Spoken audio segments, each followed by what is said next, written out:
أعوذ بالله من الشيطان الرجيم. بسم الله الرحمن الرحيم. أولم يهد لهم كم أهلكنا من قبلهم من القرون يمشون في مساكنهم إن في ذلك لآيات أفلا يسمعون. أولم يروا أنا نسوق الماء إلى الأرض الجرز فنخرج به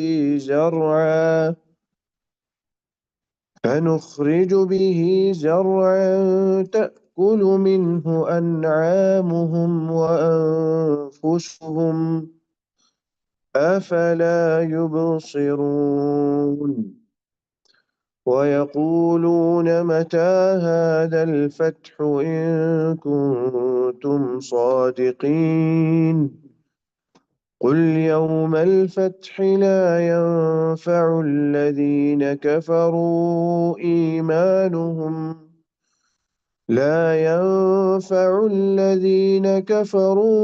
إيمانهم ولا هم ينظرون.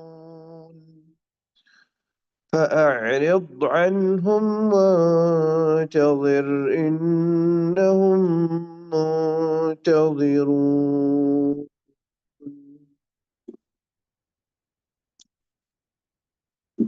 بسم الله الرحمن الرحيم. الحمد لله رب العالمين، والصلاة والسلام على أشرف الأنبياء والمرسلين نبينا محمد وعلى آله وصحبه أجمعين. اللهم انفعنا بما علمتنا وعلمنا ما ينفعنا وزدنا علما وعملا وتوفيقا برحمتك يا أرحم الراحمين. رب اشرح لي صدري ويسر لي أمري واحلل عقدة من لساني يفقه قولي. گزشتہ آیات کے اندر اللہ تعالیٰ نے کچھ بنی اسرائیل کے متعلق بات کی، کچھ ظلم کے بارے میں بات کی، کچھ ایسے لوگوں کے بارے میں بات کی جو ایک ظلم کرتے ہیں، اللہ تعالیٰ کو ناگوار گزرتا ہے، اور پھر صبر کے بارے میں اللہ تعالیٰ نے کچھ گزارشات کی کہ جن لوگوں نے صبر کیا اللہ تعالیٰ نے ان کو اس دنیا کی امامت عطا کی، اور اس کے بعد پھر اللہ تعالیٰ نے اختلافات کو کثرت سے اختلافات، حد سے زیادہ اختلافات ان کا ہو جانا اس طرح کا جو انسان کے رشتوں کو ختم کرے، ان اختلافات کے متعلق بھی اللہ تعالیٰ نے بات کی، اور یہ بات پھر بھی اللہ تعالیٰ نے یہ بھی کی کہ ان ربک یفصل بینہم، کے حکم اللہ تعالیٰ کا ہوگا، اللہ تعالیٰ فیصلہ کریں گے ان لوگوں کے درمیان جو اس طرح کے اختلافات کر کے بیٹھے ہیں، جس کا خاص طور پہ اشارہ دین کے متعلق معاملات میں تھا کہ اصول دین کے اندر جو لوگ اختلاف کر کے بیٹھے ہیں، اور وہ لوگ اپنے آپ کو امت سے علیحدہ کر کے یا امت کے اندر ہی ایک گروہ بنا کے بیٹھے ہیں، اس چیز کو بھی اللہ تعالیٰ نے پسند نہیں کیا، اور اس چیز کے بھی بارے میں اللہ تعالیٰ نے پھر یہ بات ارشاد فرمائی کہ اللہ تعالیٰ ان لوگوں کے درمیان فیصلہ کریں گے۔ آگے اللہ تعالیٰ کہہ رہے ہیں اولم یہد لہم کم اہلکنا من قبلہم من القرون یمشون فی مساکنہم ان فی ذلک لآیات افلا یسمعون۔ اس چیز کا تذکرہ پہلے بھی ہو چکا ہے۔ اللہ تعالیٰ کہتے ہیں کہ کیا یہ چیز ان لوگوں کو راہ راست پہ نہیں لے کے آتی، یا کیا اس چیز کو وہ دیکھ کے ہدایت نہیں پکڑتے؟ اور وہ چیز کیا ہے جس کی طرف اللہ اشارہ کر رہے ہیں، کہ جس کو اللہ کہہ رہے ہیں کہ یہ لوگ ہدایت کی راہ نہیں پکڑتے یا سیدھی راہ نہیں پکڑتے، وہ یہ ہے کہ اللہ تعالیٰ کہتے ہیں کم اہلکنا من قبلہم من القرون یمشون فی مساکنہم، کتنی ہی ہم نے بستیاں ان سے پہلے ہم نے ختم کی، ہم نے ان کو ہلاک کیا۔ یمشون فی مساکنہم، وہ تم لوگوں کی طرح اپنے مساکن، اپنے مسکن، اپنی رہائش گاہوں میں تم لوگوں کی طرح ہی رہتے تھے اور چلتے پھرتے تھے۔ ان لوگوں کا بھی یہی زعم تھا کہ ہم جس جگہ پہ رہتے ہیں، ہمیں جو مساکن ملے ہیں، یہ مسکن، یہ گھر یہ رہنے کی جگہ یہ کبھی ہم سے چھوٹے گی نہیں۔ اور ان لوگوں کا بھی زعم تھا، تشبیہات تھیں جن کی وجہ سے اللہ تعالیٰ یاد دہانی کرا رہے ہیں۔ کچھ تشبیہات تھیں ان لوگوں کے درمیان اور ان کے درمیان، مماثلت تھی کچھ معاملات کے اندر۔ اس وجہ سے اللہ تعالیٰ یاد دہانی کراتے ہوئے کہتے ہیں کہ کیا اس چیز کو بھی دیکھتے ہوئے یہ لوگ ہدایت حاصل نہیں کرتے جن کی بستیوں میں یہ لوگ بھی چلتے پھرتے ہیں۔ یمشون فی مساکنہم، یہ لوگ یعنی قریش، یہ لوگ بھی چلتے پھرتے ہیں، آتے جاتے ہیں ان کی بستیوں میں سے، ان کی بستیوں پہ سے گزرتے ہیں، اور وہ لوگ قوم عاد ہے، قوم سمود ہے اور قوم شعیب ہے۔ یہ تین قومیں عرب کی سرزمین پر تھیں، اور اسی سرزمین سے اور انہی جگہوں سے یہ لوگ بھی ہو کر گزرتے تھے اپنی تجارتی معاملات کے لیے، یا ان کے قافلے ایک دوسرے سے ملاقات کے لیے آتے جاتے تھے، گزرتے تھے، ان بستیوں کو دیکھتے تھے، ان بستیوں کے بارے میں اپنے بڑوں سے سنتے تھے، اپنی بڑوں کی کہیں سنی ان بستیوں کے متعلق ان کے پاس اس کا علم موجود تھا کہ یہ کون لوگ تھے، ان کا نتیجہ کیا ہوا۔ یہ کھنڈرات اور انسان اگر اثرات کو دیکھے، پیچھے پیچھے جو اثرات چھوٹ جاتے ہیں، ان اثرات کو دیکھ کر ہی انسان کو اندازہ ہو جاتا ہے کہ یہاں پر کتنی شدت کے ساتھ اللہ تعالیٰ کا عذاب آیا تھا۔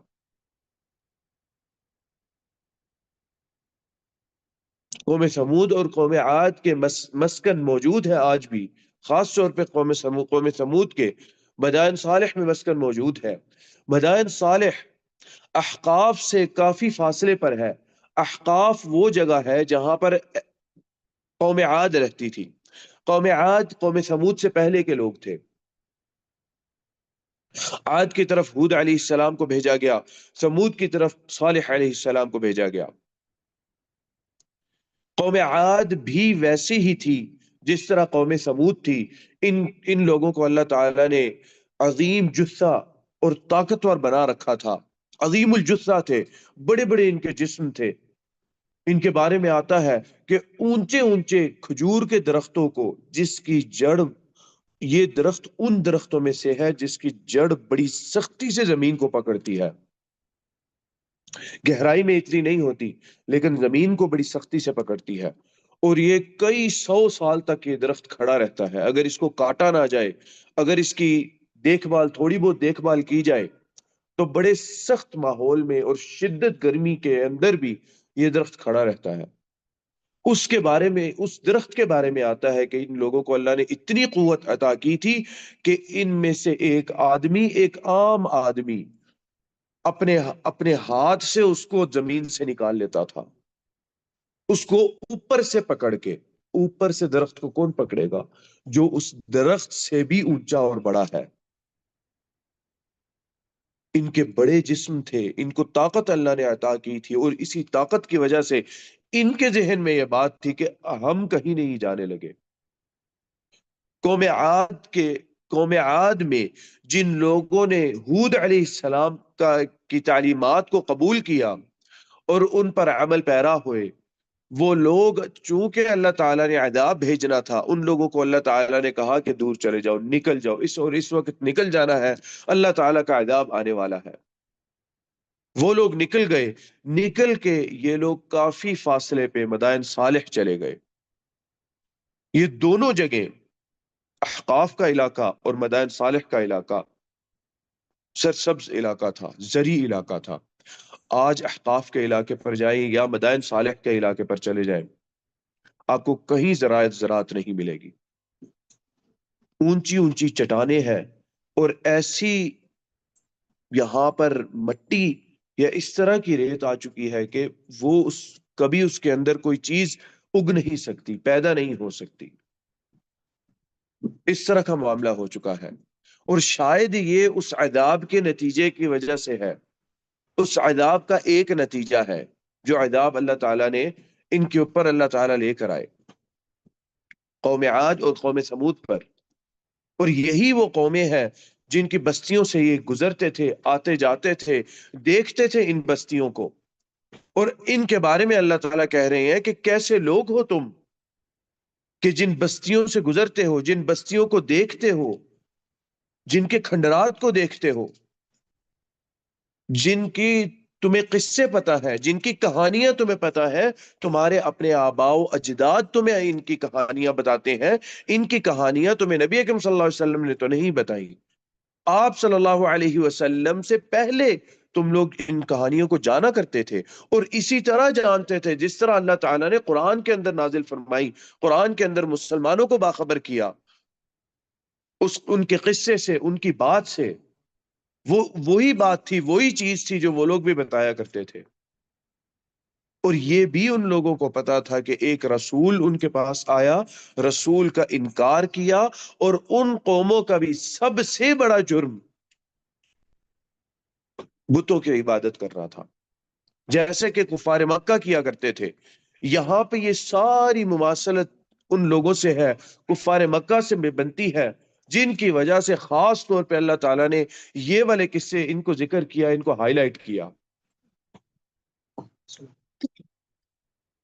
اور اللہ تعالیٰ بیسیکلی یہ بھی بتانا چاہتے ہیں کہ اس طرح کے لوگوں کو جب ہم نے ختم کر دیا، ہمیں ختم کرنے میں ایسے لوگوں کو کوئی دقت پیش نہیں آئی، کوئی پریشانی پیش نہیں آئی جو تم لوگوں سے مال میں زیادہ تھے، جو تم لوگوں سے جسمانی طاقت میں زیادہ تھے، جو تم لوگوں سے رعب اور دبدبے میں زیادہ تھے، ان لوگوں کو اللہ تعالیٰ کو ختم کرنے میں کوئی دقت محسوس نہیں ہوئی۔ ان لوگوں کے بارے میں آتا ہے اللہ تعالیٰ جب ان پر عذاب لے کر آئے، سخرها، اللہ تعالیٰ ایک ہوا لے کر آئے۔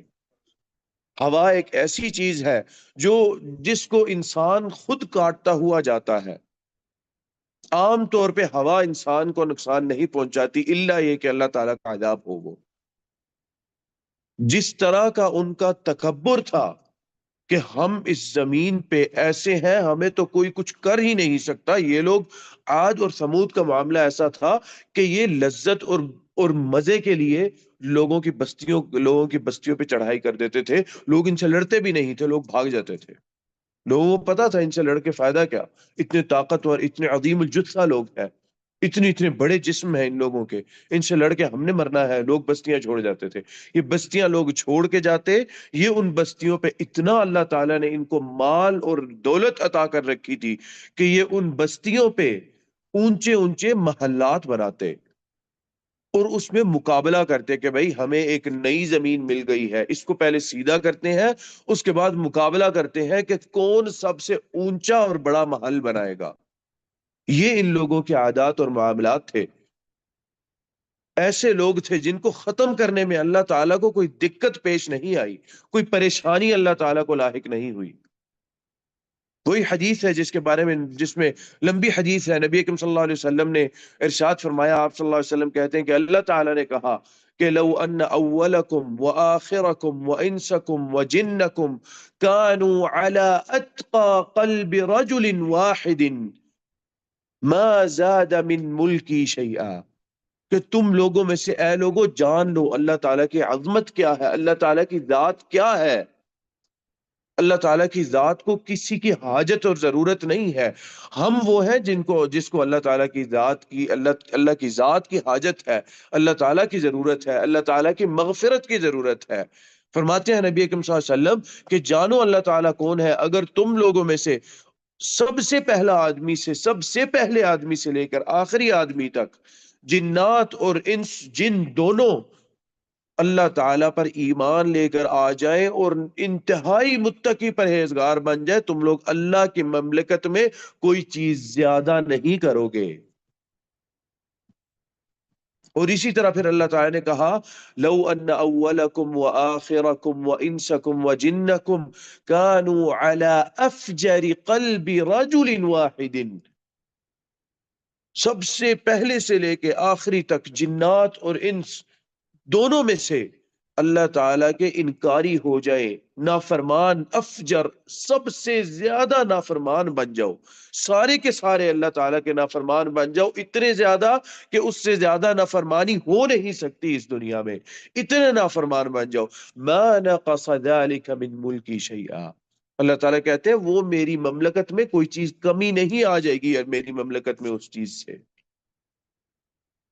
جو تم مانگو گے میں تمہیں دوں گا، جیسا مانگو گے تمہیں دوں گا، بلکہ اللہ تعالیٰ کا دینا تو ایسا ہے، ہم جو مانگتے ہیں اللہ تعالیٰ اس سے بڑھ کے ہمیں عطا کرتے ہیں۔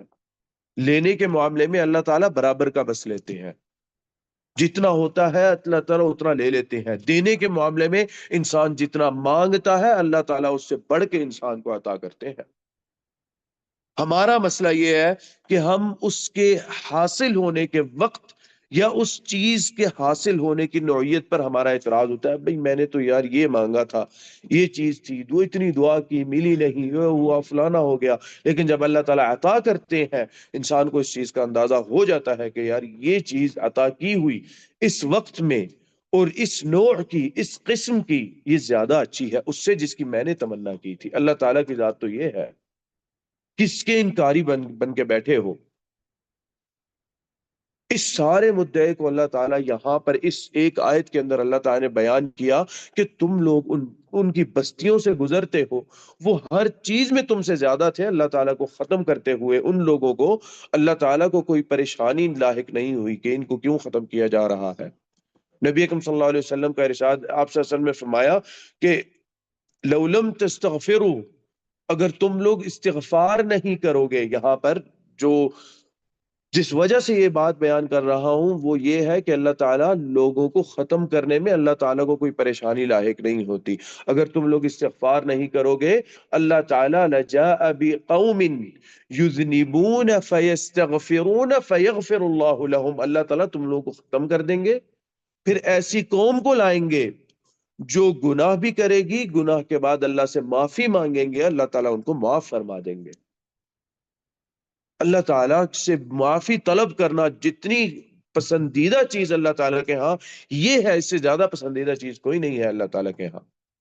اس لیے تو بڑھ بڑھ کے اللہ تعالیٰ آگے آتے ہیں، انسان سے زیادہ انسان کو معاف کرنے کے لیے اللہ تعالیٰ زیادہ بڑھ کے انسان کے قریب آتے ہیں۔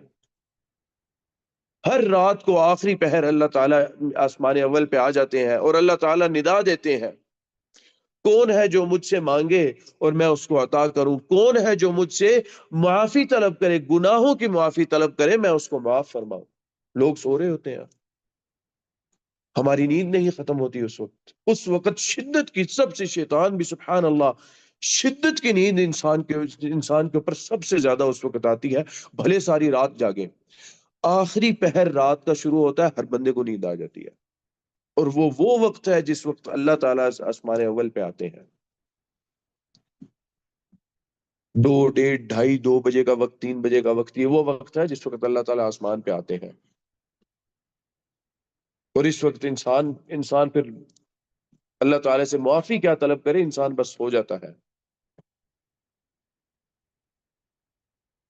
اور کچھ علماء یہ بات کیا کرتے تھے کہ جس بندے کی عادت ہے رات کو جاگنا اور وہ رات کو دیر تک جاگتا ہے اور اس کے باوجود ایک رکعت نفل یا تہجد کی نہیں پڑھتا، اس سے بڑا محروم شخص کوئی نہیں ہے اس دنیا میں۔ ہم میں سے تقریباً 12:30 بجے تک جاگتے ہیں، 12 کے بعد آدھی رات ختم ہو جاتی ہے، آج کل 12 سے پہلے ختم ہو رہی ہے آدھی رات، 11 تک تقریباً وقت ہے آدھی رات کو ختم، آدھی رات یا 11 سے تھوڑا سا پہلے ہے، یہ آدھی رات ختم ہو جاتی ہے، اس کے بعد پہلی رات کا پہلا حصہ ختم ہو جاتا ہے، یہ آدھی رات کا وقت ہے، اس کے بعد آدھی رات شروع ہوتی ہے۔ اس کا مطلب یہ ہے کہ اس 11، 11:30، 12 اس کے بعد بھی اگر ہم ایک رکعت نفل نہ پڑھ کے سوئیں، ہم سے زیادہ محروم اس دنیا میں کوئی نہیں ہے۔ ہمیں اللہ تعالیٰ کی مغفرت کی ضرورت ہے، اللہ تعالیٰ کو ہماری کسی چیز کی ضرورت نہیں ہے، اللہ تعالیٰ کسی چیز کے طلبگار نہیں ہے ہمارے، ہم اللہ تعالیٰ کی مغفرت کے طلبگار ہیں، ہم اللہ تعالیٰ کی جنت کے طلبگار ہیں۔ اس جنت کی طرف نبی اکرم صلی اللہ علیہ وسلم کو کفار مکہ کو بلاتے تھے، اور کفار مکہ کا رد عمل یہ تھا، اور اس چیز کی طرف اللہ تعالیٰ اشارہ کرتے ہیں، تعجب ہے تمہارا رد عمل اس طرح کا ہے اور تم لوگ ان قوموں کی کھنڈرات اور ان بستیوں سے گزرتے ہو، دیکھا ہے تم نے اور تمہیں پتا ہے ان کا یہ نتیجہ کیوں ہوا تھا، نبی کو رسول کا انہوں نے انکار کیا، اس رسول کے انکار کے نتیجے میں ان کا یہ انجام ہوا۔ تو کس طرح تم لوگ بھی اس راہ پر چل رہے ہو؟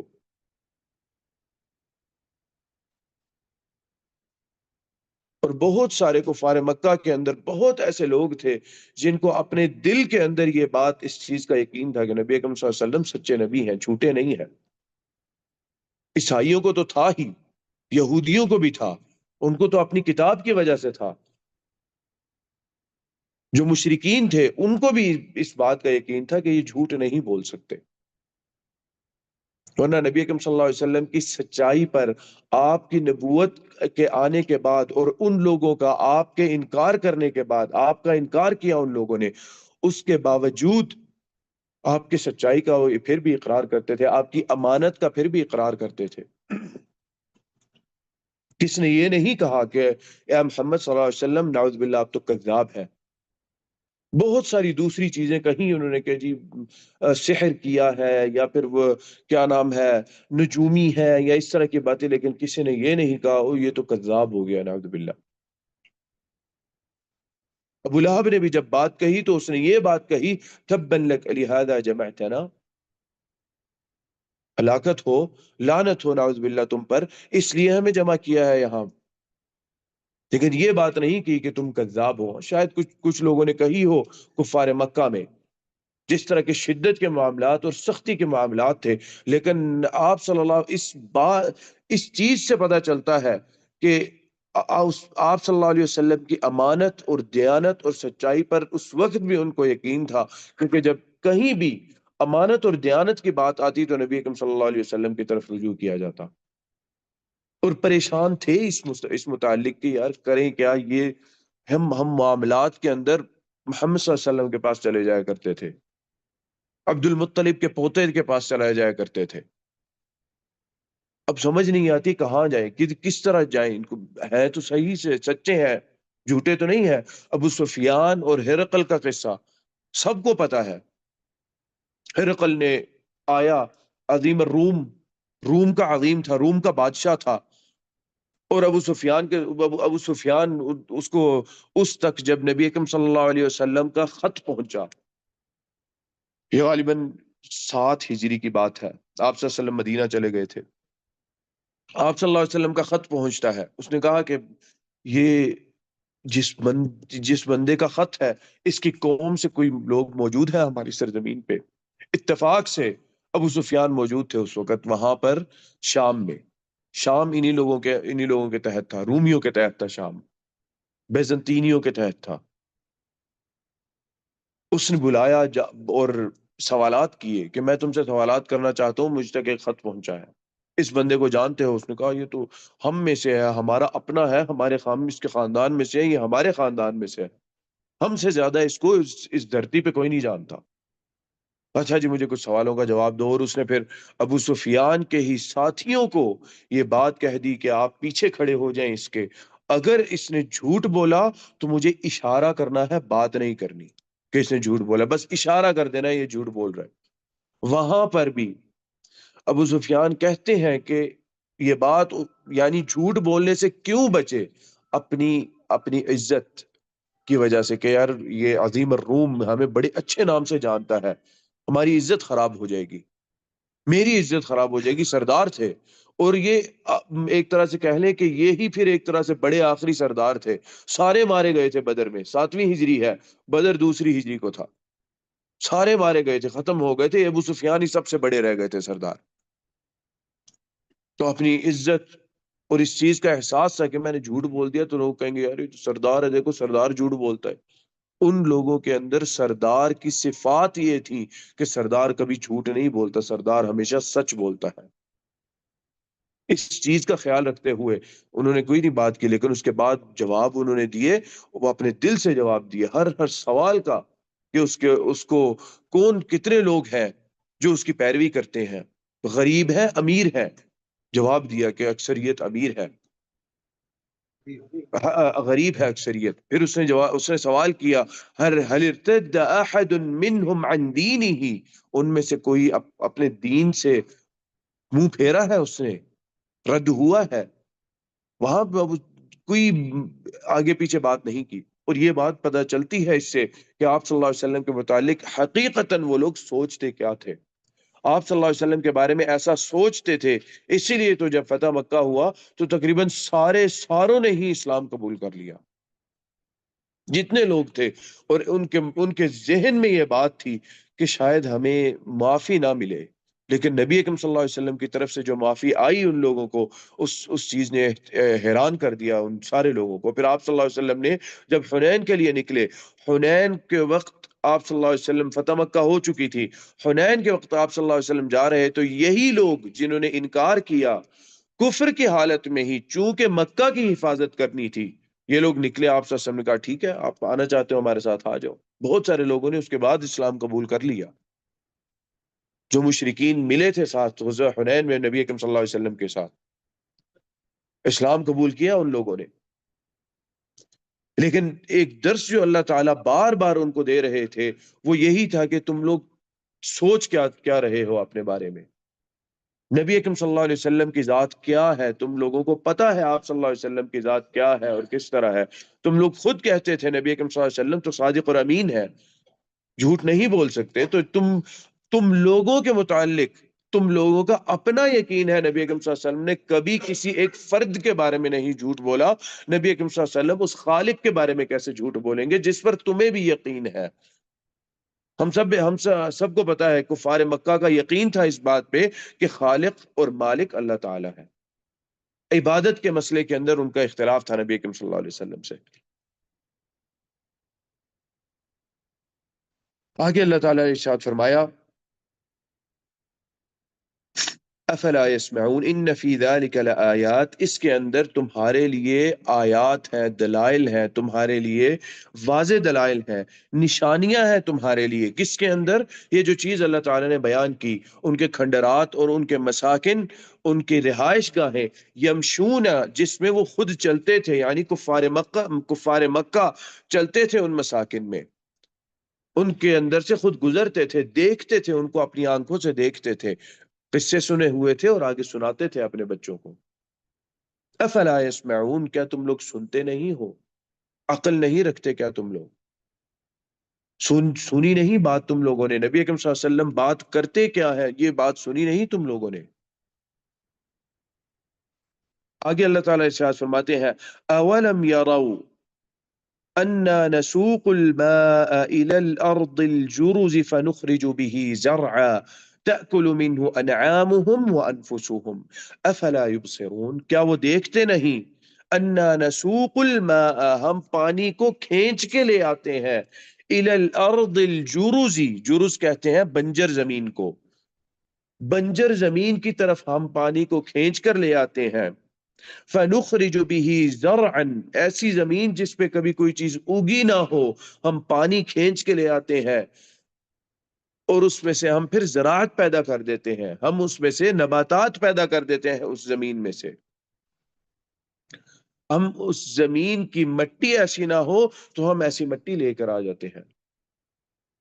کچھ علاقوں کے اندر آج بھی ہر سال لوگ یا ہر چند سال بعد سیلاب کا انتظار کرتے ہیں، لوگ کہتے ہیں کہ سیلاب آئے گا اور ایک خاص جہت کے سیلاب کا انتظار کرتے ہیں۔ اہل مصر حبشہ کے سیلاب کا انتظار کرتے تھے، حبشہ سے پانی کے آنے کا انتظار کرتے تھے، ان کی زمین بنجر تھی، حبشہ سے ایسی مٹی وہ پانی لے کر آتا تھا، حبشہ میں بارش ہوتی تو اہل مصر خوش ہوتے تھے کہ بھئی اب پانی آئے گا، زرخیز مٹی لے کر پانی آئے گا۔ اور کبھی یہی پانی انسان اس سے پناہ مانگتا ہے، اسی زرخیز مٹی کو بنجر کر کے چلا جاتا ہے، اور کبھی یہ پانی بنجر کو زرخیز کر دیتا ہے۔ کیا تم لوگوں نے سوچا نہیں اس چیز کے بارے میں؟ کہاں سے اللہ تعالیٰ وہ پانی لے آتے ہیں، کیسے بارش یہاں پر نہیں ہوئی، بارش کسی اور جگہ پہ ہوئی، اس دوسری جگہ پہ بارش ہوئی اور فائدہ آپ لوگوں کو پہنچ رہا ہے۔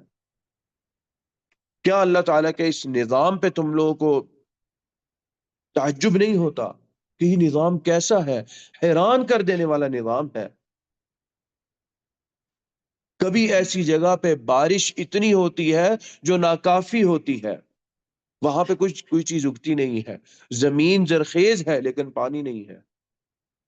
لیکن کبھی زمین زرخیز نہیں ہوتی، جتنی بارش ہو جائے اللہ تعالیٰ نہ چاہے اس کے اندر کچھ نہیں ہوگے گا۔ اللہ تعالیٰ کچھ جگہوں سے کچھ دانے ایسے لے آتے ہیں، کچھ جگہوں کے دانے لے آتے ہیں، اور وہ پانی سے چلتے ہوئے آتے ہیں، جو دانے اس جگہ پہ نہیں پائے جاتے، اور پھر وہ درخت اس جگہ پہ اللہ تعالیٰ وہاں پہ بھی پیدا کر دیتے ہیں، وہ درخت یا وہ والا پھل یا وہ چیز اللہ تعالیٰ اس جگہ بھی پیدا کر دیتے ہیں۔ یہ سارا نظام اللہ تعالیٰ نے جو بنا رکھا ہے، کیا تم لوگ اس چیز کی طرف دیکھتے نہیں؟ تم لوگوں کو سمجھ نہیں آتی؟ اگر اللہ چاہے تو یہ اللہ تعالیٰ پانی کھینچ لے، پانی نہیں ملے گا تم لوگوں کو، بنجر زمین اللہ تعالیٰ کر دیں گے۔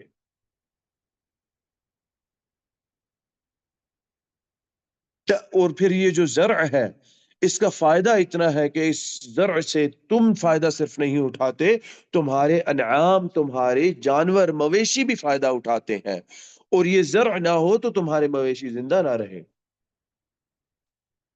یہ ایک اللہ تعالیٰ نے ایک ایسا سرکل بنا رکھا ہے، ایک ایسا سائیکل بنا رکھا ہے کہ مویشی ہوتے ہیں، مویشی زرع کھاتے ہیں، اس زرع کے اندر ہم مویشی کا ہی پخانہ ڈالتے ہیں فرٹیلائزر کے لیے، زیادہ اچھی زراعت اگے گی، زیادہ اچھی زراعت ہوگی، فصل زیادہ اچھی اگے گی۔ اور کبھی کھڑی ہوئی فصل اللہ تعالیٰ بٹھا دیتے ہیں، گرا دیتے ہیں، انسان کے ہاتھ میں کوئی چیز نہیں ہے۔ ابھی ہم سب لوگوں نے سیلاب کو دیکھا، اور ہم لوگوں نے پھر کیسا کسان کو بھی دیکھا۔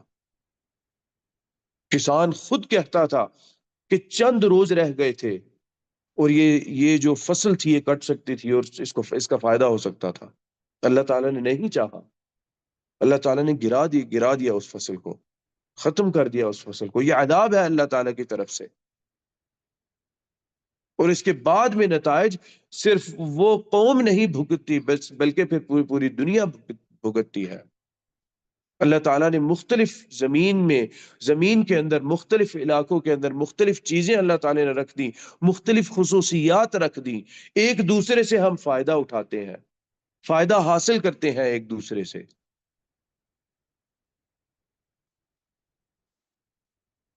اس ساری چیز کا تعلق اللہ تعالیٰ کی قدرت کے ساتھ ہے، اور اللہ تعالیٰ ان کو یاد دہانی دلا رہے ہیں، اللہ تعالیٰ ان کو کہہ رہے ہیں کہ سوچو اس چیز کے بارے میں۔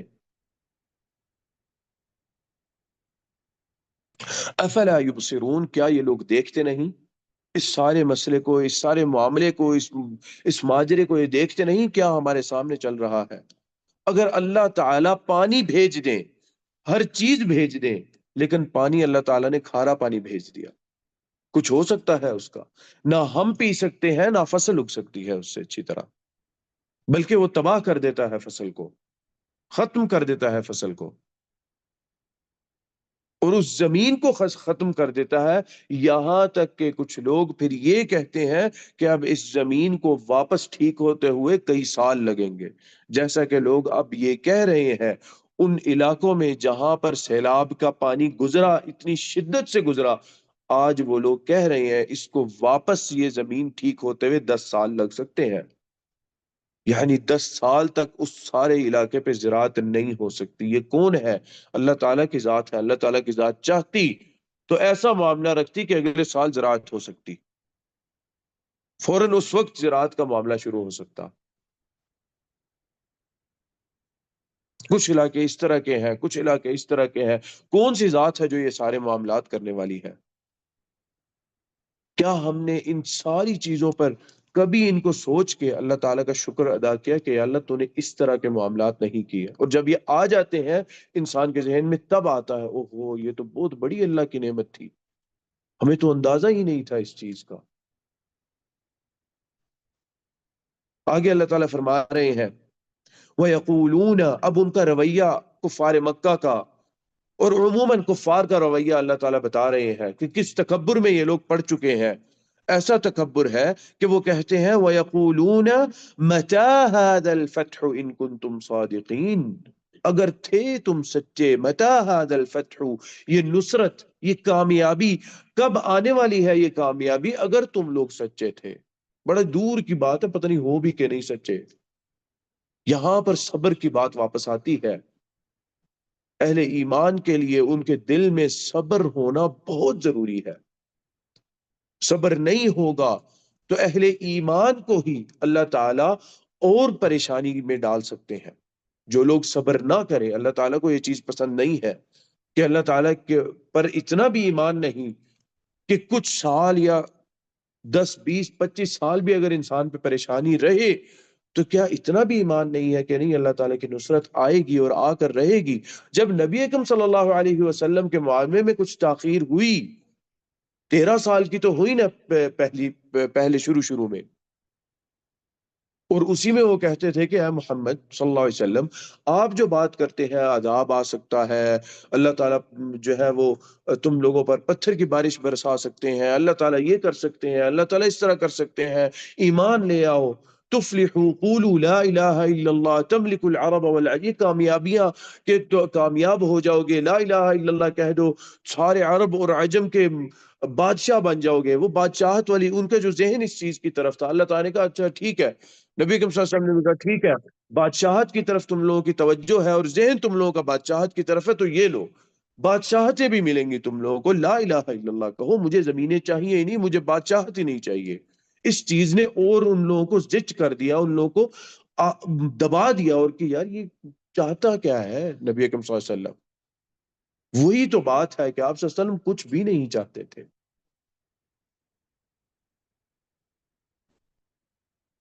میرا اجر اللہ تعالیٰ کے ہاں ہے، مجھے اللہ تعالیٰ عطا کریں گے، مجھے تم لوگوں سے کچھ نہیں، کوئی نہیں چاہیے، کوئی چیز نہیں چاہیے۔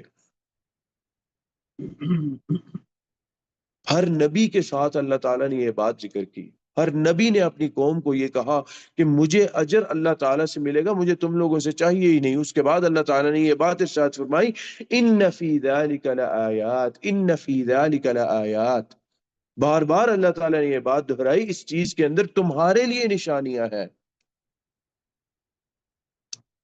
تمہاری کرسی، تمہاری مملکت، تمہاری بادشاہت نبی اکرم صلی اللہ علیہ وسلم کو تو چاہیے ہی نہیں تھی، اس سے کوئی غرض ہی نہیں تھا آپ کو۔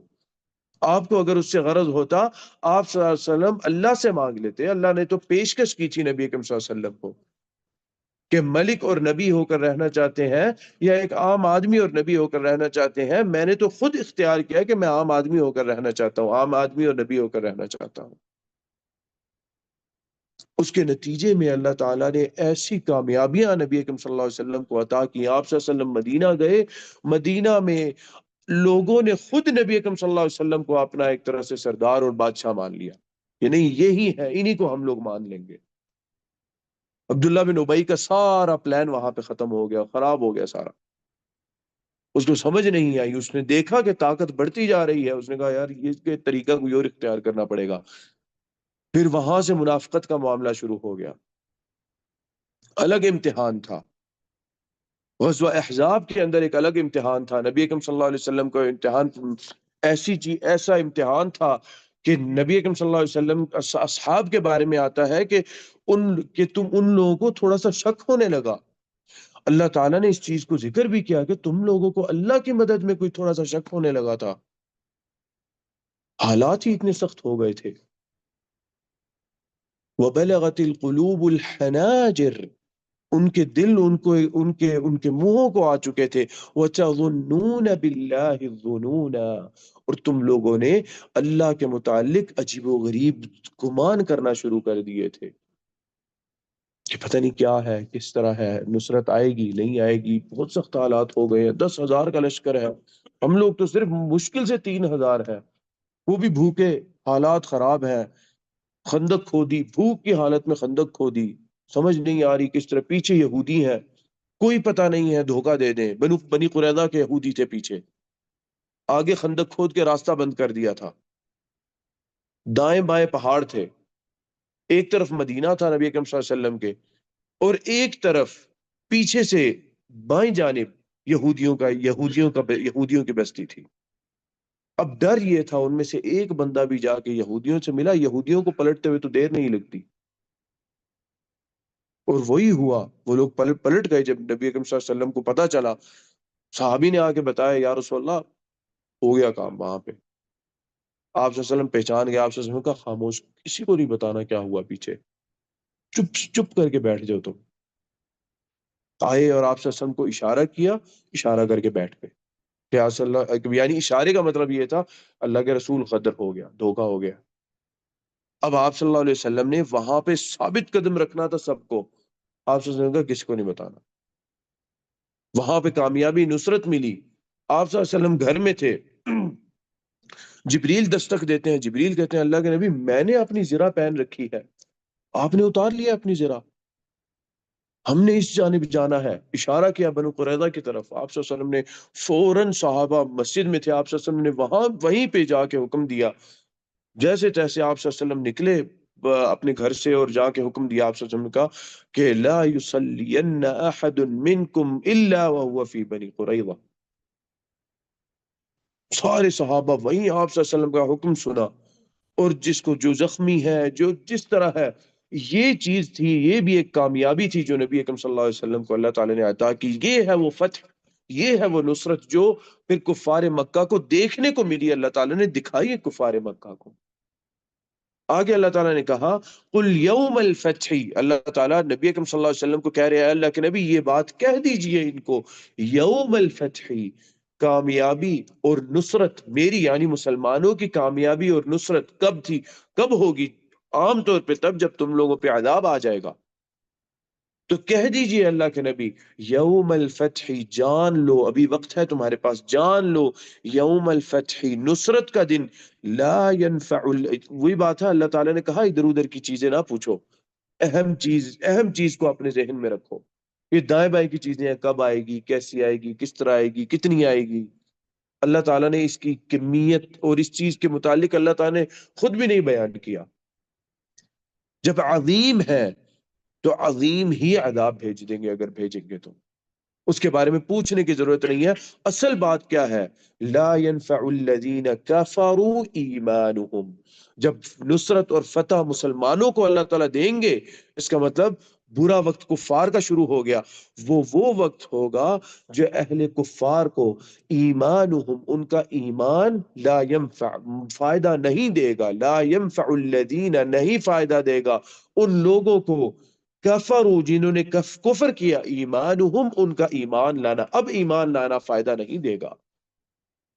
اس طرح تو فرعون بھی ایمان لے آیا تھا، آمنت انہ لا الہ الا الذی آمنت به بنو اسرائیل وانا من المسلمین، میں ایمان لاتا ہوں، جب ڈوب رہا تھا اس نے یہ بات کہی کہ میں ایمان لاتا ہوں اس رب پر جس رب پر بنی اسرائیل ایمان لے کر آئے ہیں۔ اس بات کے اندر بھی سبحان اللہ مفسرین نے ذکر کیا ہے، اس بات کے اندر بھی اس کا دوغلا پن تھا، اس کی منافقت تھی، اس نے یہ نہیں کہا میں اللہ پر ایمان لاتا ہوں، اس نے کہا میں اس بنی اسرائیل کے رب پہ ایمان لاتا ہوں، تاکہ اگر میں بچ گیا تو میں بولوں بنی اسرائیل کا رب تو میں ہی تھا۔ یہاں پہ بھی یہ چیز مفسرین نے بیان کی کہ اتنی خباثت تھی اس کے اندر، یہ بات اس نے اس وجہ سے کہی، یہ نہیں کہا کہ میں اللہ پہ ایمان لاتا ہوں، اگر یہ کہہ دیا اور اللہ نے بچا دیا تو اس کو اللہ تعالیٰ پر ایمان لانا پڑے گا۔ آمنت بھی بنو اسرائیل، جس پر بنی اسرائیل ایمان لے کر آئے، وَأَنَا مِنَ الْمُسْلِمِينَ، میں تو سر تسلیم خم کرنے والے میں سے ہوں، میں تو جھک جانے والوں میں سے ہوں۔ اللہ تعالیٰ نے آگے سختی سے کہہ دیا الآن، ابھی تمہیں یاد آیا ہے، وَقَدْ عَصَيْتَ قَبْلُ وَكُنْتَ مِنَ الْمُفْسِدِينَ، تو گناہ گاروں میں سے تھا، اور صرف گناہ گار نہیں تھا بلکہ فساد پھیلانے والوں میں سے تھا۔ وہی بات ہے کہ اس روز جب اللہ تعالیٰ کی نصرت مسلمانوں کے لیے آ جاتی ہے تو پھر کفار کا ایمان لانا وہ قابل قبول نہیں ہوتا۔ جب اللہ تعالیٰ کا عذاب آ جاتا ہے، عذاب جب لوگ دیکھ لیتے ہیں، تب اللہ تعالیٰ کسی کا ایمان قبول نہیں کرتے۔ ایمان قابل قبول ہی تب ہوتا ہے جب انسان امن کی حالت میں ایمان لائے۔ سبحان اللہ، نبی اکرم صلی اللہ علیہ وسلم کے پاس بڑا زبردست قصہ ہے ثمامہ بن اسال رضی اللہ تعالی عنہ کا، ایمان لانے کے متعلق۔ یہاں پر جی میرے ذہن میں بات آئی کہ ایمان لانا انسان کا اصل وہ ہے کہ انسان امن کی حالت میں ایمان لے کر آئے، ڈر کی حالت میں ایمان نہ لے کر آئے۔ ٹھیک ہے، ڈر کی حالت میں بھی اگر لایا، اس ایمان کو ہم یہ نہیں کہیں گے کہ نہیں نہیں نہیں قابل قبول ہی نہیں ہے، یہ تو رد کر دیا، کیا پتا وہ حقیقتاً ایمان لے آیا ڈر کی حالت میں۔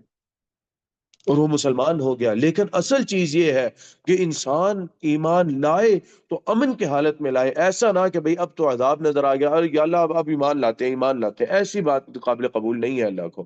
ثمامہ بن اسال رضی اللہ تعالی عنہ بڑے سردار تھے اور نجد کے سرداروں میں سے تھے، اور اس وقت نجد کا معاملہ یہ تھا کہ یہ ایک بڑی طاقتور ایک پاور سمجھی جاتی تھی، نجد کے بڑے سرداروں میں سے تھے، مدینہ کے آس پاس سے صحابہ نے پکڑ لیا۔ مدینہ میں نبی اکرم صلی اللہ علیہ وسلم کے صحابہ کرام کچھ کمانڈر گھومتے رہتے تھے کہ کوئی معاملہ کوئی مسئلہ پیش آیا تو ان کو اس کو دیکھ لیں، پیٹرولنگ پہ رہتے تھے نبی اکرم صلی اللہ علیہ وسلم کے کچھ کمانڈرز۔ آپ صلی اللہ علیہ وسلم ان لوگوں کو آپ صلی اللہ علیہ وسلم نے صحابہ کرام نے پکڑا، ان کو پکڑ کے نبی اکرم صلی اللہ علیہ وسلم کے پاس لے آئے۔ آپ صلی اللہ علیہ وسلم پر جی بات چیت ہوئی ہے، وہ ماما سردار ہو، اور بہت ساری ایسی باتیں نبی کریم صلی اللہ علیہ وسلم نے کی آپ صلی اللہ علیہ وسلم، اور کچھ دیر آپ صلی اللہ علیہ وسلم نے مسجد نبوی میں ہی ستون کے ساتھ باندھ کے رکھا۔ ایک تھوڑا لمبا قصہ ہے، اس میں کافی چیزیں ہیں سمجھنے کی ایک ہے، لیکن اصل بات یہ ہے کہ ثمامہ رضی اللہ تعالی عنہ نبی کریم صلی اللہ علیہ وسلم 2-3 دن بعد آیا، آپ صلی اللہ علیہ وسلم نے کہا کہ صحابہ کرام کو ثمامہ کو کھول دو، چلا جیسے ثمامہ رضی اللہ تعالی عنہ کہتے ہیں کہ میں گیا، پیچھے گیا مدینہ سے تھوڑے سے فاصلے پہ، میں نے غسل کیا، نہایا دھویا، کپڑے پہنے اور واپس آ گیا۔ نبی کریم صلی اللہ علیہ وسلم کا ثمامہ واپس آ گئے ہو، تمہیں تو ابھی آزاد کیا ہے، واپس آ گئے ہو؟ کہتے ہیں جی یا رسول اللہ میں ایمان کی حالت میں اس دفعہ واپس آیا ہوں، میں اسلام قبول کرنا چاہتا ہوں۔ صحابہ کرام نے تکبیر پڑھی وہاں پر، اور سارے خوش تھے کہ سبحان اللہ ثمامہ ایمان لے آیا ہے۔ ثمامہ رضی اللہ تعالیٰ عنہ کا ایمان لانا چونکہ سردار تھے اس کا بڑا اثر تھا۔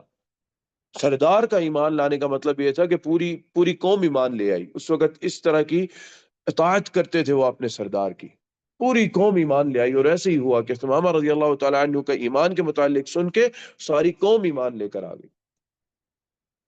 ثمامہ رضی اللہ تعالیٰ عنہ کے بارے میں آتا ہے کہ انہوں نے کہا کہ آپ ایمان لانا چاہتے تھے تو پہلے کیوں نہیں ایمان لائے؟ یہ کیوں سارا معاملہ کیا کہ پہلے اپنے انتظار کیا جانے کا، اس کے بعد جب چلے گئے تب ایمان لے کر آئے؟ پہلے ہی کہہ دیتے اللہ کے نبی میں ایمان لانا چاہتا ہوں، ادھر کھڑے کھڑے ہم لوگ ایمان کہتے ہیں، اس وجہ سے تاکہ لوگ یہ بات نہ کہیں ثمامہ ڈر کے ایمان لے آیا، میں امن اور سوچ سمجھ کے میں ایمان لے کر آیا ہوں، میں ڈر کے ایمان نہیں لایا۔ اور اس کے اندر پھر تھوڑی سی وہ نخوت والی بھی بات تھی کہ بھئی میں سردار ہوں، لوگ یہ نہ کہیں کہ سردار قوم کا سردار ڈر گیا تھا، وہ تمہارا قوم کا سردار ڈر کے ایمان لایا ہے تو ڈر کے کام کیا، تاکہ یہ بات بھی نہ آئے۔ اور دوسری چیز یہ تھی تاکہ لوگ بھی نہیں یہ بات نہ کہیں کہ بھئی میں سوچ سمجھ کے ایمان لایا ہوں۔ اور نبی اکرم صلی اللہ علیہ وسلم کا چہرہ اسلام لانے سے پہلے سب سے ناپسندیدہ اس سرزمین پہ مجھے جو چہرہ تھا نعوذ باللہ وہ نبی اکرم صلی اللہ علیہ وسلم کا تھا، اور اب اس سرزمین پہ آپ صلی اللہ علیہ وسلم کے چہرے سے زیادہ محبوب چہرہ میرے لیے اس دنیا میں کوئی نہیں ہے۔ ایسے ثمامہ رضی اللہ تعالیٰ عنہ بن گئے تھے، اور پھر ایسا ایمان لائے، کہتے ہیں اللہ کے نبی ایک دفعہ یہ بات کہہ دیجئے کہ مکہ والوں کی گندم اور ان کا دانہ ہمارے پاس سے ہو کے جاتا ہے، اللہ کے نبی کہہ دیجئے میں سارا روک لوں گا۔ روک لیا، سارے کا سارا روک لیا۔ نبی اکرم صلی اللہ علیہ وسلم نے پھر اجازت دی، آپ سے کہا نہیں چھوڑ دو، جانے دو۔ لیکن انہوں نے کہا کہ اللہ کے نبی آپ جب تک اجازت نہیں دیں گے مکہ والوں کو ایک دانہ بھی نہیں جائے گا۔ یہ مقاطعہ کیا جا سکتا تھا، تباہ و برباد کیا جا سکتا تھا ان لوگوں کو۔ آپ صلی اللہ علیہ وسلم کی رحم دلی تھی، ایسا ایمان لے کر آئے۔ پھر وہ امن میں ایمان لانا اصل چیز ہے، ادروائز ایمان انسان کا ایمان اس طرح کے معاملے میں جہاں پہ اللہ کا عذاب انسان دیکھ لے پھر ایمان لائے، وہ قابل قبول نہیں ہے، سوائے ایک مثال کے، اور وہ مثال یونس علیہ السلام کے قوم کی بنتی ہے کہ اس قوم نے پورا اللہ کا عذاب دیکھا آتے ہوئے، جب اللہ کا عذاب دیکھا اللہ تعالیٰ سے معافی طلب کی، اور معافی طلب کی اللہ نے معاف کیا۔ یہ اللہ تعالیٰ نے ایک استثناء ہے جو اللہ تعالیٰ نے رکھا کہ یونس علیہ السلام کی قوم کو اللہ تعالیٰ نے عذاب دکھا دینے کے بعد بھی ان کی معافی اللہ تعالیٰ نے قبول کی، اور وہ اس وجہ سے کہ یونس علیہ السلام اللہ تعالیٰ کی اجازت کے بنا اپنی بستی کو چھوڑ کے جا رہے تھے۔ پھر وہ مچھلی والا معاملہ، اللہ تعالیٰ نے مچھلی کے پیٹ میں ڈال دیا اور وہاں سے لا الہ الا انت سبحانک انی کنت من الظالمین دعا کرتے رہے، اللہ تعالیٰ نے وہاں واپس اللہ تعالیٰ لے کر گئے یونس علیہ السلام کو۔ لیکن ایمان اللہ تعالیٰ نے، یہ صرف ایک بات ہے کہ اللہ تعالیٰ نے ان کو توبہ قبول کی ان کے عذاب دیکھ لینے کے باوجود، ورنہ اللہ تعالیٰ قبول نہیں کرتے ایمان کسی کا، عذاب کے وقت اللہ تعالیٰ نہیں قبول کرتے۔ فَأَعْرِضْ عَنْهُمْ، اے اللہ کے نبی منہ پھیر لیجئے ان سے، وَانْتَظِرْ، اور انتظار کیجئے، انہم منتظرون، یہ لوگ بھی انتظار کرنے والے ہیں، یہ لوگ بھی انتظار ہی کر رہے ہیں، آپ بھی اللہ کے نبی انتظار کریے، یعنی اس فتح کا، اس نصرت کا انتظار کریے، یہ بھی انتظار کر رہے ہیں، آ کے رہے گی، جب آئے گی تب ایمان تم لوگوں کا قابل قبول نہیں ہوگا۔ اپنے ایمان کے بارے میں سوچو، یہ نہ سوچو کہ وہ کب آئے گی، وہ وعدہ کب پورا ہوگا، وہ ہوگا نہیں ہوگا، یہ لوگ سچے ہیں جھوٹے ہیں، کیا چیز ہے، کس طرح ہے، یہ سوچنے والی بات نہیں ہے۔ سوچنے والی بات یہ ہے کہ ایمان تم نے لانا ہے کہ نہیں لانا، اگر لانا ہے تو ابھی وقت ہے، ابھی ایمان لے کر آؤ، اس وقت قبول نہیں کیا جائے گا۔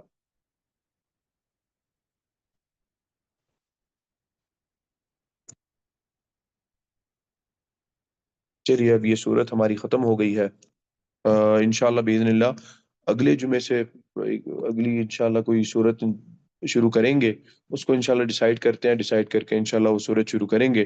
اقول قولی هذا واستغفر الله لي ولكم ولسائر المسلمين من كل ذنب وخطيئة فاستغفروه وتوبوا اليه انه كان غفارا۔ پڑھیں گے، تلاوت کریں گے۔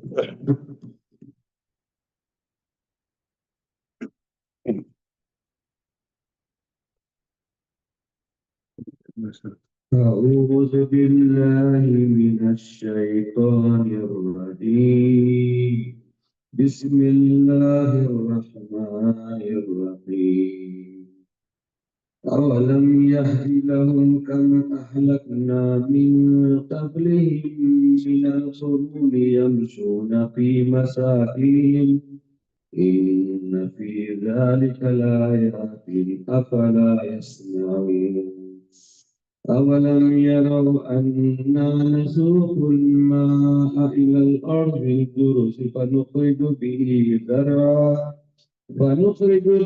زرعا تأكل منه أنعامهم وأنفسهم أفلا يبصرون ويقولون متى هذا الفتح إن كنتم صادقين قل يوم الفتح لا ينفع الذين كفروا إيمانهم ولا هم ينذرون فأعرض عنهم وانتظر إنهم منتظرون۔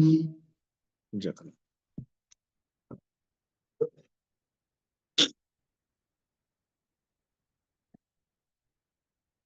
یہاں پر کچھ سوالات ہیں۔ ایک سوال ہے کہ میرے خالداد بھائی کی وفات ہو گئی ہے، ان کے لیے مغفرت کی دعا کیجیے، اللہ تعالیٰ مغفرت فرمائے، اللہ تعالیٰ درجات بلند کریں، اللہ تعالیٰ ان کے جو پیچھے رہ گئے ہیں لوگ ان کو صبر جمیل اللہ تعالیٰ عطا کریں۔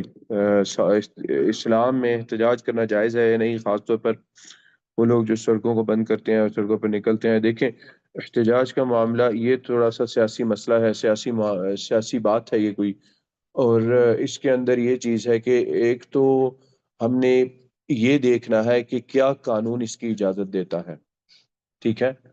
اگر قانون اس چیز کی اجازت دیتا ہے تو کچھ حدود کے اندر رہتے ہوئے جو انسان کے اخلاقی آداب ہیں ان میں رہتے ہوئے اگر انسان کرے، اور جس مدعا کو انسان اس کے لیے کر رہا ہے وہ حقیقتاً ایک سچی بات ہو، یہ نہ ہو کہ بھئی چونکہ میرے لیڈر کے خلاف ہے، وہ بات صحیح ہے یا غلط ہے، میرے لیڈر کے خلاف ہے میں اس احتجاج میں حصہ لوں گا، کیونکہ میرے لیڈر کے حق میں احتجاج کیا جا رہا ہے یا میرا لیڈر کروا رہا ہے، اور وہ بھلے بات ٹھیک ہے یا غلط ہے، چونکہ میرا لیڈر ہے میں اس میں حصہ لوں گا، یہ والی سوچ، یہ والی چیز، انسان بالکل بے وقوف گدھا بن کے معاملات کے اندر نہ چلے۔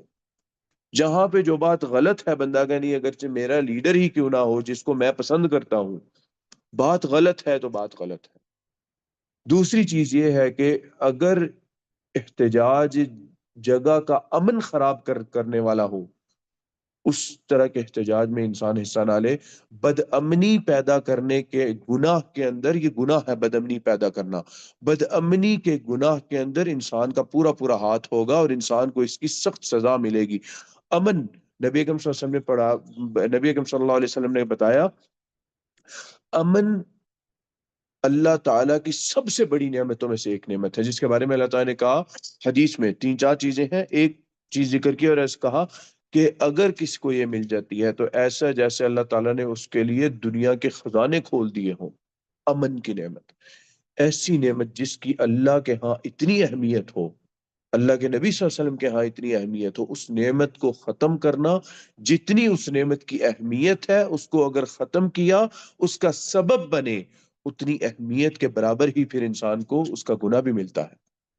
بہت ساری چیزیں ہیں، انسان نے سوچنا ہے کہ کیا اس ملک کے قانون میں پہلے تو یہ ہے اس چیز کی اجازت ہے کہ نہیں ہے۔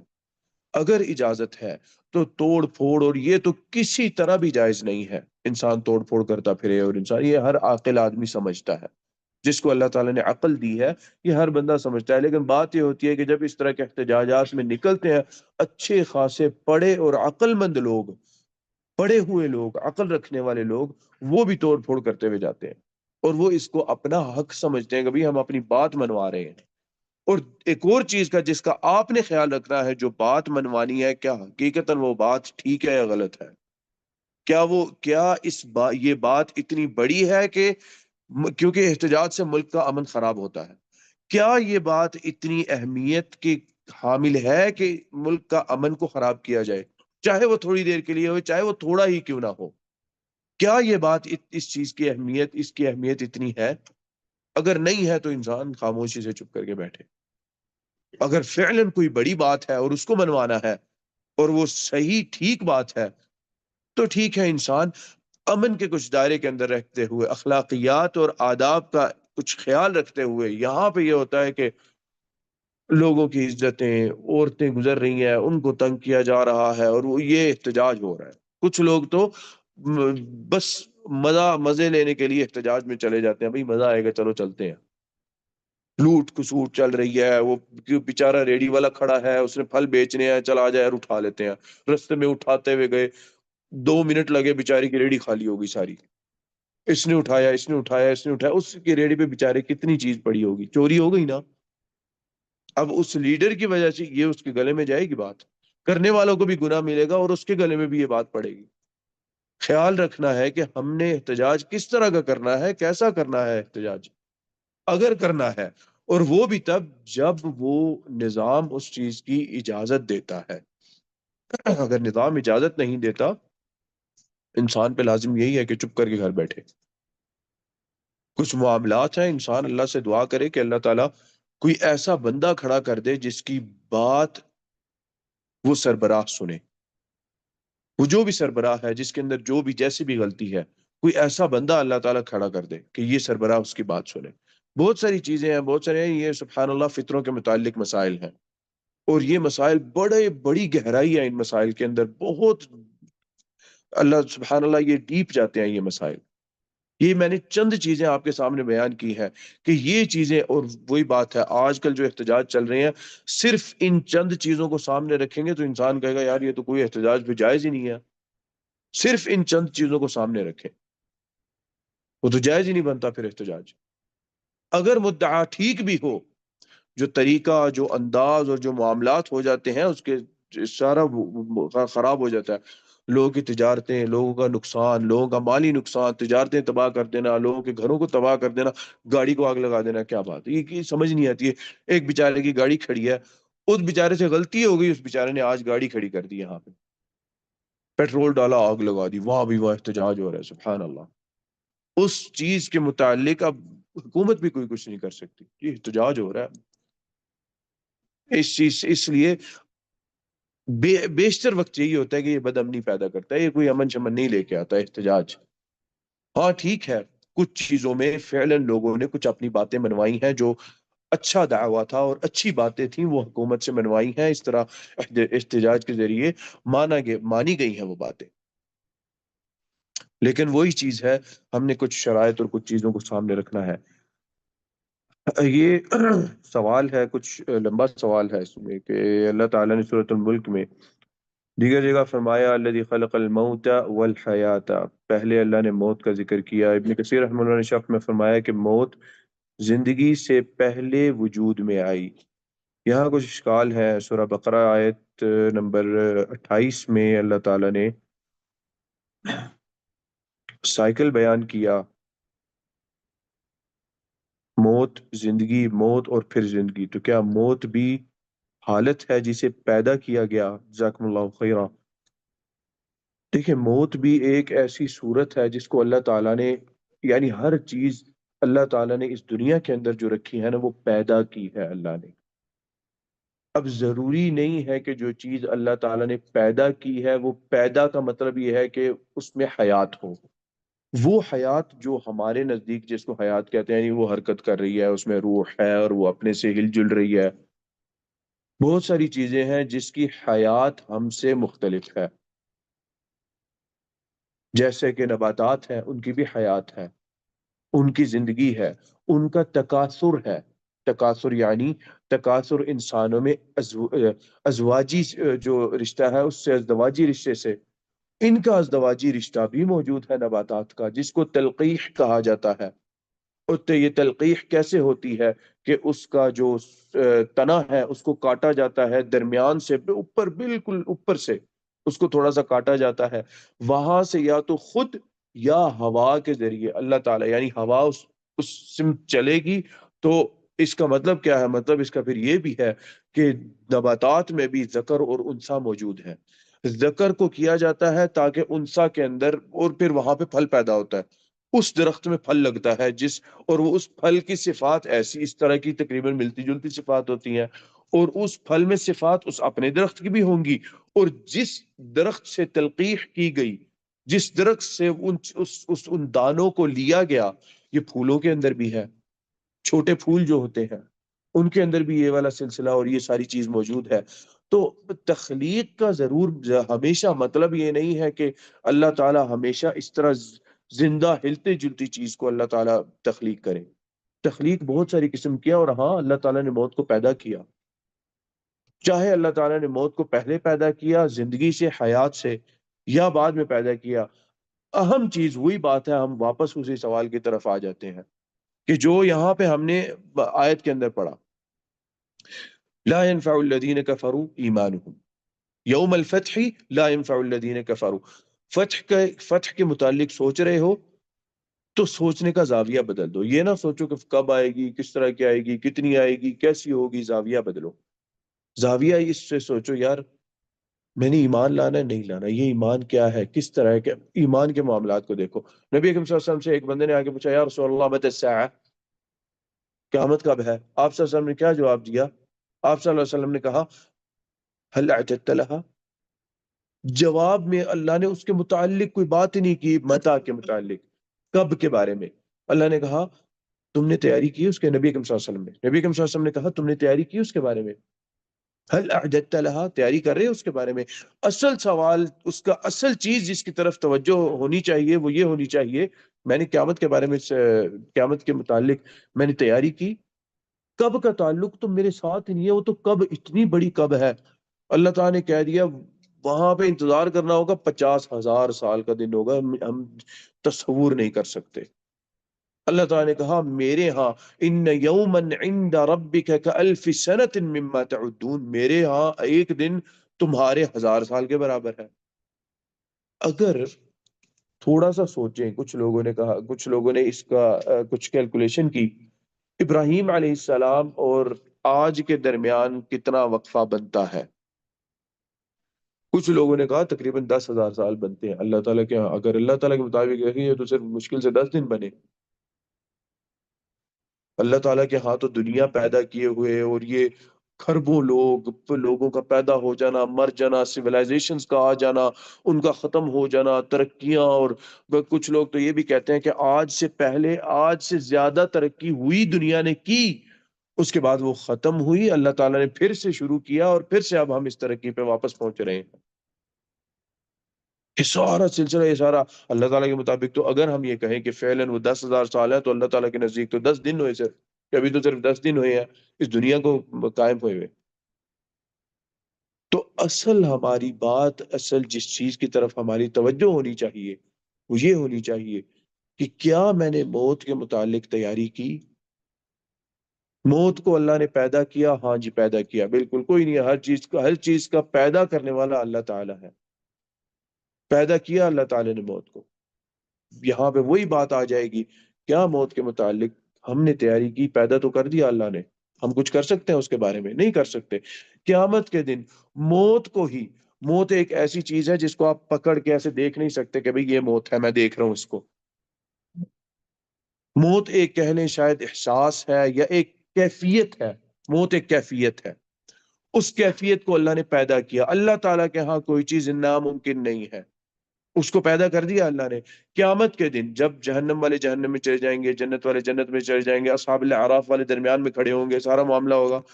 اللہ تعالیٰ بلائیں گے، اللہ تعالیٰ کہیں گے یا اہل الجنہ یا اہل النار، اے اہل جنت اے اہل نار. بلائیں گے اللہ تعالیٰ، سب کی توجہ ہو گئی. اللہ تعالیٰ کہیں گے یہ موت ہے.